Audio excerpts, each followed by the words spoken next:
Varicose veins కి సరైన చికిత్స కోసం సంప్రదించండి ఎవిస్ హాస్పిటల్. నమస్తే రమ్మగారు. నమస్తే జయ. పోలి పాడ్యం ఉంది కదా రమ్మగారు, ఈ పాడ్యంకి సంబంధించి మనం ప్రతి సంవత్సరం మాట్లాడుకుంటాము. ఇంకొకసారి చెప్పుకుందామండి. కార్తీక పురాణం 30 రోజులు పూర్తి చేశాక అప్పుడప్పుడు ఏమవుతుందంటే అమావాస్య సగపడి నుండి పాడ్యం ఆ రోజే వచ్చేసి అవాళ్లే దీపాలు గందరగోళంగా అయ్యేది. నిరుడు ముందరేడు హైరాన్ అయింది. ఈసారి అట్లా కాదు, 30 రోజులు పూర్తయ్యాక పాడ్యం వచ్చింది హాయిగా. పోలి పాడ్యమి 30 రోజులు దీపారాధన చేసేసి అమావాస్య నాడు కూడా దీపారాధన చేసుకున్నాక పాడ్యమి నాడు అంటే మార్గశిర శుద్ధ పాడ్యమి రోజున జ్వాలా తోరణంలాగా, అంటే ఈ పైనండే తోరణం కాకుండా దీపమాలికల్ని నీళ్లలో వదిలిపెట్టడం. నీటిలో వదులుతారు. అమావాస్య నాడే వదిలేవాళ్ళు బోళ్ళంత మంది కనపడతారమ్మా. అమావాస్య నాడు దీపాలు వదిలేసి పోలిపాడ్యమి నాడు కూడా దీపాలు వదిలేవాళ్ళు ఇంకొంతమంది కనిపిస్తారు. మీరు అమావాస్య నాడో పాడ్యమి నాడు ఏ రోజు కుదిరితే ఆ రోజు ప్రవాహంలో వదలాలి. మన ఇంట్లోనే టబ్బు పెట్టుకుని టబ్బులో దీపాలు సూక్ష్మంలో మోక్షం అని చేస్తారు. కానీ ఏమోనమ్మా, ఏమో దానికోసం ప్రత్యేకంగా ఎక్కడైనా పరివాహక జలాలు ఉంటే అక్కడికి వెళ్ళండి. ఈ ఏడాది కలితే వచ్చే ఏడాది పై ఏడాది నాకు మళ్ళీ అనుకోండి కావేరీ స్నానం అనుకుంటాను నేను. ఆ కావేరీ ససేమిరా కుదరదు, ఎప్పుడు కుదరదు నాకు. 5 సంవత్సరాలు కార్తీక పురాణం మొదలుపెట్టిన రోజు నుంచి ఈ సంవత్సరమైనా నేను కావేరీ స్నానం చేయాలి. టైం రావాలి గారు. రంగనాథుడు పిలవాలి మన్ని, అంతే కదా. ఆయన ఎప్పుడు పిలుస్తాడో చూడాలి. పిలిస్తే కావేరీ స్నానం చేయటం. నదీ స్నానం నీళ్ళల్లో ఇంకేం చేస్తాం, సూక్ష్మంలో మోక్షం అని మన దగ్గరే ఒక టబ్బు ఏదో పెట్టుకుని ఆ టబ్బులో దీపాలు వదిలిపెడతారు. ఈ అరటి డిప్పల్ని, అరటి దొన్నెలు ఉంటాయి కదా మన కాండం తాలూకు దొన్నె, దాంట్లో ఏదైనా పదునైన చిన్న క్యాప్ తోటి ఇట్లా చేస్తే గుండ్రంగా లేచి వస్తుంది. అవును. ఈ గ్యాపుల్లో ఆవు నెత్తుతో ముంచిన కుంభవత్తుల్ని, పువ్వొత్తులు అంటాం కదా, వాటిని పెట్టి వెలిగించి నీళ్ళల్లో వదిలిపెట్టి దండం పెట్టుకోవటం.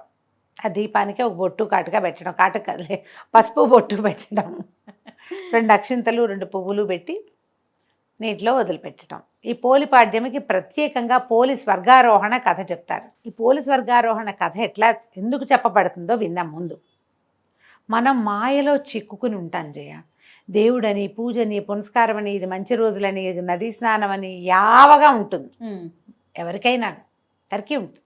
దాంతోపాటు సంసార తాపత్రయం ఒకటి ఉంటుంది.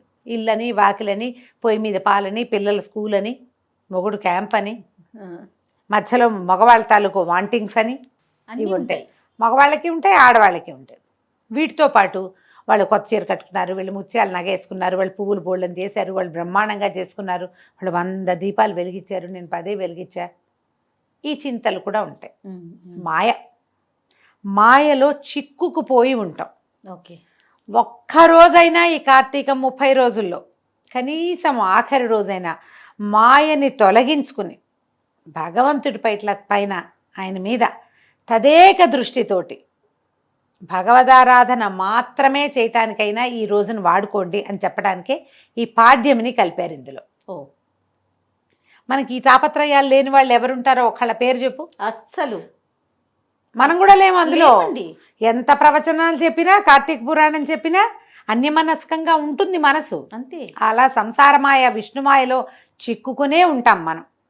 మాయని తొలగదీసుకుని అసలు రహస్యాన్ని, అసలు విషయాన్ని, చిదంబర రహస్యాన్ని తెలుసుకోగలిగటమే కష్టము. దానికోసం ఏటా వచ్చే కార్తీక మాసము దాని పక్కనే పోలిపాడ్యమి వస్తుంది. 30 రోజులు ఏదో రకంగా ఏడ్చావు, ఈ ఒక్కరోజునే సజావైగా ఏడవండి అని చెప్పటం అన్నమాట. ఎలాగోలా చేసాం.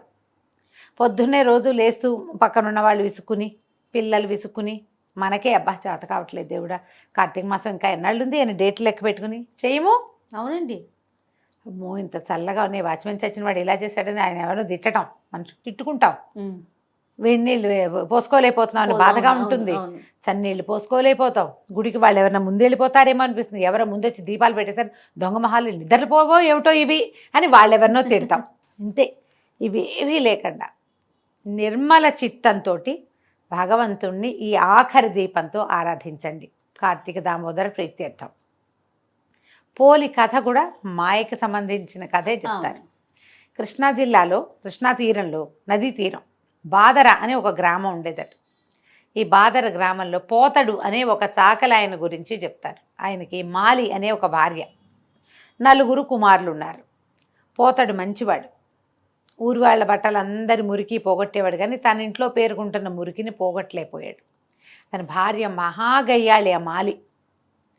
ఈవిడ 4 కుమారులకి వివాహాలు చేశారు సరైన సమయంలోనే. పిల్లలు కాస్త యుక్త వయసుకు లేక పెళ్ళిళ్ళు చేస్తే మొదటి 3 కోడళ్ళు గయ్యాళి వాళ్ళే అత్తగారిలాగా ఒకళ్ళ మీద ఒకళ్ళకి చెప్పుకుంటూ ఉండటము, డివైడ్ అండ్ రూల్ చేయటము, నువ్వెంతని నేనెంతని మాట్లాడుకోవటాలు ఇవన్నీ ఉన్నాయి. ఆఖరి కోడలైన పోలి చాలా బుద్ధిమంతురాలు, భగవంతుడి మీద చిత్తను నిలపగలిగేది, భర్తతో ప్రేమగా ఆపేక్షగా, వివాహితకి భర్తే దైవం లాంటి భావాల్లో ఉండేది. ఏ జాతైనా అంతే. మొగుడికి ఇష్టమయ్యేదిగా వండి పెట్టడం, అతను చెప్పిన మాట వినటం, అతను ఏదైనా ఒకటి అనుకుంటే దాని ప్రకారం పనిచేయటం, అతను సమయానుకూలంగా తన పనులను సర్దుకోవటం, ఇంతే చాలమ్మా. పూజ చేయాలా మొగుళ్ళకి, అదే కదా, ఏమక్కర్లా, ఇదే చేయాలి. అనుకూల దాంపత్యం అంటే ఇదే. వీళ్ళు బాగా చూస్తున్నారు, అవతల వాళ్ళు కూడా బాగా ఉంటారు. అయినా ఉండని దౌర్భాగ్యులు కొంతమంది ఉంటాయి, కొన్ని జాతులు, దానికి మనం ఏం చేయలేం. కానీ మనం బాగా ఉంటే అవతల వాళ్ళు బాగా ఉండటం మనకు తెలుసు కదా, సహజంగా చూస్తాం. అయితే ఏమైంది, ఈ పై 3 కోడళ్ళు అత్తగారు ఏకమయ్యి ఈ పోలిని నానా హింస పెట్టేవారు. అంటే ఉందని, అనకపోతే అనలేదని, నుంచుంటే నుంచుందని, నుంచోకపోతే నుంచోలేదని, ఇట్లా ఎంతసేపు ఏదో ఒక తగాదా పెట్టేవాళ్ళు, ఎక్కిరిచ్చేవారు, హేళన చేసేవాళ్ళు. దీనికి పూజ, దీనికి భక్తి అని ఎక్కిరిచ్చేవాళ్ళు. ఆ మొగుడు రాగానే వాడితో బాగుండేందుకు అవకాశం ఇవ్వకుండా, మీ ఆవిడ ఏం చేస్తుందో తెలుసా, పొద్దున్నుంచి ఒకే పని చేస్తోందంటే ఏమే అని వాడు చెంపకాయ కొట్టేవాడు, కొట్టించేవాళ్ళు. అయినా అమ్మాయి భర్తతో బాగానే ఉండేది. 4 అలాంటి వాళ్ళే. తల్లి అంతే, 3 తోడుకోడళ్ళు అంతే. కొంతకాలానికి కార్తీక మాసం వచ్చింది. వీళ్ళందరూ ఏం చేసేవాళ్ళు, అత్తా కోడళ్ళు కార్తీక మాసం నదీ తీరానికి వెళ్ళి స్నానం చేసి దీపాలు పెట్టుకునేవాళ్ళు. ఆ పిల్లకి, ఆఖరి పిల్లకి అన్ని ఇంటి పనులన్నీ అప్పచెప్పేవాళ్ళు. పాలు తీయటం, పాలు కాగబెట్టడం, పొద్దున్నే దాలి వెలిగించడం, అవన్నీ పనులు కదా ఇళ్లలో. పొయ్యి మీద అన్నం పడేయటం, ఇవన్నీ చేసి. అయితే వాళ్ళు రోజు వెళ్ళేవాళ్ళు, కానీ ఇది పాలు సరిగా తీసిందో తీయలేదో, మొద్దు మొహంది, గబగబా పని చేయదు అని ఒకళ్ళు, ఆ వెన్న తీసి కాస్త ఒంటికి రాసుకుంటుందో ఏమిటో, అసలే శీతాకాలం అనేవాళ్ళు ఇంకొకళ్ళు. అన్యాయంగా మాట్లాడతారు అంతే. కొంతమంది మనుషులు అలాగే ఉంటారు. అమ్మేసుకుంటోందేమోనని, ఏదైనా దుత్తలు పడేసిందేమో, అన్నం మనం చెప్పిందంతా వండిందో లేదో, అన్నం చిమడబెట్టిందో ఏమిటో, ఆ కూర దానికి చేయటం రాదు, కూర చెప్పేమో సరిగ్గా చేస్తుందో చేయదు, ఇట్లాంటి భావాలతోటే స్నానాలు చేసేవాళ్ళు, దీపాలు పెట్టేవాళ్ళు. ఎవరికైనా చెప్పేటప్పుడు ఉందిగా మాకు మారేమా, పని పాట రాదు, మొద్దు అని దాన్ని ఏదో ఒకటని ఎవరికో చెప్పేవాళ్ళు. ఈ పిల్ల ఇంట్లో పనులు చేసుకునేది. 1 నెల రోజులు గడిచింది. ఒక్కరోజు కూడా కార్తీక దీపమే పెట్టలేకపోయింది. ఇంట్లోనే స్నానం చేయాల్సి వచ్చేది. ఆ కాలంలో అందరూ నదీ స్నానాలకు వెళ్ళేవాళ్ళు. ఒక్కనాడైనా పోనీ దీని జీవితానికి ఒక నదీ స్నానం అని ఒక రోజైనా దాన్ని తీసుకెళ్ళాలి, ఆ చిన్నపిల్లని, కోడల్ని. ఆ పిల్లని ఇంట్లోనే వదిలేసేవాళ్ళు, పోలిని. అయితే కార్తీక అమావాస్య వచ్చింది. అమావాస్య వెళ్ళిన కొన్ని గంటలకి తెల్లవారింది. ఆ పూట పాడ్యం వచ్చేసింది. కాకపోతే వీళ్ళందరూ ఏం చేశారు, ఇంకా అమావాస్య పొద్దులున్నాయి, దీపాలు పెట్టుకోవడానికి అంతా పోయారు. ఈ పిల్ల దేవుడా రాముడా అని కళ్ళ నీళ్ళు పెట్టుకుని, అయ్యో నెలంతా వెళ్ళిపోయిందే, ఆఖరి స్నానాలకు వెళ్ళిపోయారు వీళ్ళు. కార్తీక అదే అమావాస్య రోజు పొద్దున్నే పోయారు, మధ్యాహ్నానికి అమావాస్య వెళ్ళిపోయి పాడ్యం వచ్చేస్తుంది. అందరు వెళ్ళిపోయారు ఆఖరి స్నానాలకి. ఒక్క నదీ స్నానం చేయలేదు, దేవుడికి ఒక్క దీపం పెట్టలేదు. ఏం చేయాలి అని బాధపడుతూ పిల్ల ఏం చేసింది, పొంతలో ఉన్న నీళ్లు చేసి స్నానం చేసింది. ఇంట్లోనే కృష్ణ, గోదావరి, గంగా, కావేరి అనుకుంటూ స్నానం చేసింది. అక్కడి నుంచి వెన్న చిలికి వెన్న తీసింది. వెన్న తీస్తే కవ్వ అంతా జిడ్డు, చెయ్యి అంతా జిడ్డు. పిల్ల అనుకుంది, ఇంత జిడ్డు ఉంది కదా, ఈ కవ్వ అనుకున్న వెన్న తీసి కాస్త దీపం పెడదామని ఈ చీర కొసలు, కొంచెం మెత్తటి చీర, ఆ నలిగి చిరుగులు పట్టింది.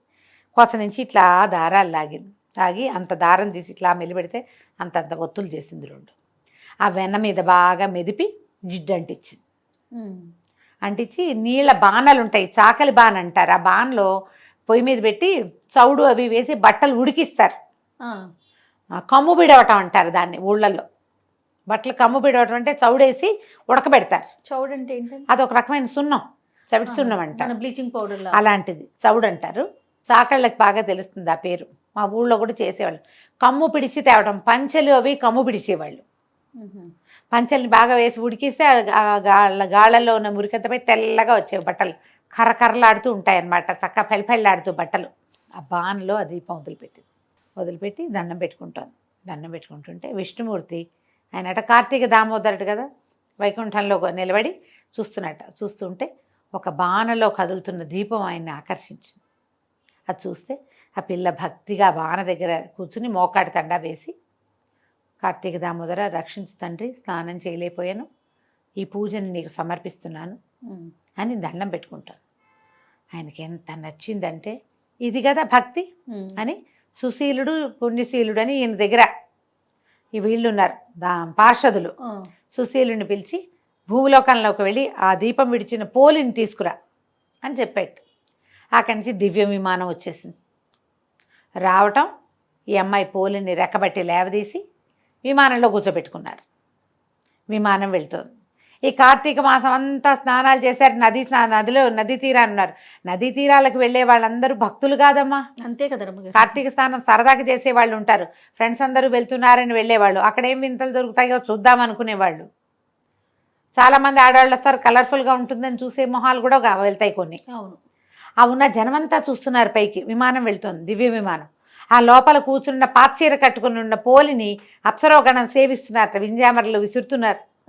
అందరూ పోలి పోలి పోతాడు కోడలు, ఆఖరి పిల్ల పోలి స్వర్గారోహణ వెళ్ళిపోతుంది, దాని విమానం ఎక్కుతుందంటే కోడళ్ళు ఆశ్చర్యపోయారు. అయ్యి బాబా ఇది వెళ్ళిపోతుందని పరిగెత్తుకుంటూ వెళ్ళి అత్తగారు వెళ్ళి పోలి కాళ్ళు పట్టుకుంటారు. ఆ పోలి కాళ్ళు వేళ్లాడేసుకుని కూర్చుందిట విమానంలో ఓ బయటకి కాళ్ళు పట్టుకుంది. అత్తగారి కాళ్ళు పెద్ద కోడలు, పెద్ద కోడలి కాళ్ళని రెండో కోడలు, రెండో కోడలి కాళ్ళని మూడో కోడలు పుచ్చుకుని వేళ్లాడుతూ వెళ్ళారు. అక్కడ కూడా వదల పైకి వెళ్ళేసరికల్లా ఆ సుశీలుడు అన్నట్ట, మీరెవరు, మీకు మాతో పాటు వచ్చే అర్హత లేదు, పొండి వదిలేయండి చేతులు అన్నాడు. అనేసరికి అత్తగారు అందట, ఇది నా కోడలు, నా చిన్న కోడలికి నీతో పాటు విమానం ఎక్కే అర్హత వస్తే మాకు రాదా, మమ్మల్ని కూడా తీసుకెళ్ళు అన్నదిట. అనేసరికి సుశీలుడు అన్నట్ట, నదీ స్నానం చేస్తూ కూడా కోడల్ని శాపనార్థాలు పెట్టావు కదా నువ్వు, దీపం పెడుతూ ఒక మంచి ముక్కాడేవా, దీపాలు పెడుతూ ఇతరులతో మాట్లాడారు, కుండేలు చెప్పారు, నేరారోపణ చేశారు, ఇతరుల తప్పులని ఎవరికైనా చెప్పేవాళ్ళు, తప్పులని క్షమించలేని వాళ్ళు, దీపారాధన చేస్తూ మాట్లాడేవాళ్ళు, నదీ స్నానం చేస్తూ కొండేలు చెప్పే వాళ్ళకి స్వర్గార్హత లేదు అని చెప్పి లోపల ఒక కత్తి తీసి ఆ చేతుల మీద కొట్టేశాట. ఆ మాలి చేతి మీద కొట్టేశారు. వాళ్ళకే నడుచు అత్తగారు కాళ్ళు వదిలేసింది కోడలివి, మొత్తం అందరూ పడిపోయారు ఢమామని కిందకి. గుంపంతా కింద పడిపోయింది. జనాలంతా చూస్తూ ఉండగానే నెత్తి తడుముకున్నారు. వీళ్ళు లేచి పోలిని మాత్రం చక్కగా స్వర్గారోహణ చేయించేశారు. ఆ అమ్మాయి సశరీరంగానే విష్ణు సాయుధ్యాన్ని పొందింది. ఈ కథను చెప్పుకుని నీళ్ళలో దీపాలు విడిచిపెట్టండి. దీనికి ముందు ఏం పూజ చేయాలి అందరూ అడుగుతారు. మీరు విష్ణు పూజ చేస్తూ ఉంటే విష్ణుమూర్తికి పూజ, దీపాలు పెద్దగా పూజ పునస్కారం రావండి, మామూలుగా పెట్టిన దేవుడికి దీపాలు పువ్వులు పెట్టండి, చక్కగా దీపము ధూపము పెట్టండి. 4 అరటిపళ్ళు, 2 కొబ్బరికాయలు, 4 లెక్క కాదు క్యాజువల్గా చెప్తున్నా, పళ్ళు కొబ్బరికాయ అవి నివేదన చేయండి. దీపాలు పెట్టుకోండి ఇంట్లో. తర్వాత నీళ్ళలో దీపాన్ని వదిలిపెట్టండి. విష్ణువారాధన చేసేవాళ్ళు విష్ణువారాధన, శివారాధన చేసేవాళ్ళు శివారాధన. ఏం కాదు, రోజువారీ మేము ఊరికే దీపం పెట్టుకుంటాం, అవి కూడా పెట్టుకోండి. పెట్టుకోవటం, ఈ దీపాన్ని నీటిలో వదిలిపెట్టి ఈ కథని చదువుకుని విని 2 అక్షంతలు దేవుడి మీద వేసి మీ మీద వేసుకోండి. పోలి స్వర్గారోహణ కథ పూర్తవుతుంది. దీపాలు నీళ్లలో విడవటంతో కార్తీక మాసాన్ని పూర్తిగా సుసంపన్నం చేసుకుంటాం. ఈ 30 రోజుల్లో చేయలేని వాళ్ళందరూ కూడా ఈ చివరి రోజున చేసినా కూడా మీకు పూర్తి కార్తీకాన్ని ఆచరించిన ఫలితం లభిస్తుంది.